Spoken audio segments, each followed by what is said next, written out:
Gost je teden Artač na nacionalki, ga gledaš kot enega od kapetanov v kvizu Kdo bi vedel. Kar potegni, prosim. Z nami igraj, kdo bi vedel. To pa znaš, ne? Na pojma nimam. Ne. Birko je velik glasbenik. Itak, ja. Kateri inštrument v resnici zna dobro igrati? Se on tako prav. A. Okej.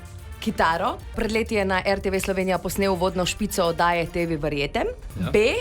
Bobne. Ali C. Klavir. Na Jesenicah je igral na cerkvene orgle. Kva praviš?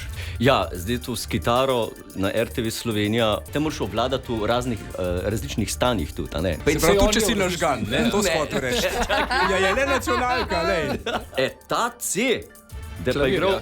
orgle, kvizu kdo bi vedel, ne? Ja. Tis, kar je najbolj blesal, tis, kar je najmanj verjetno, tis Ja. zmer prav. Ne? Prav. Tako da jaz bi rekel tale C. C. V cerku, da bi ga spustila, da ne.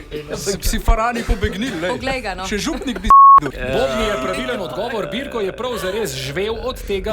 Še eno imamo. Dodatno vprašanje. Ja, Zadnje četrto, vprašanje. Kaj se je resnično zgodilo v Sebotu? No kaj? A. Danes posluša metal, v osnovni šoli pa je bil član folklornega krožka. V bendu Lipov list je igral klaviature. Ali C. Pri tabornikih so ga premestili iz Murančkov k Čebelcem, ker ni hotel igrati nogometa. Dej sam namigen mi, se ni ta B, a ne?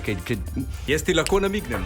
Ali je A, ali je B, ali je pa C. Hvala ti. Ni za kaj, lej. A! Nismo mogel faliti. Vse Vse odgovoril! Vse troje. Dajmo 300 evrov, ajde. Ja, 300 evrov bom tam naredil.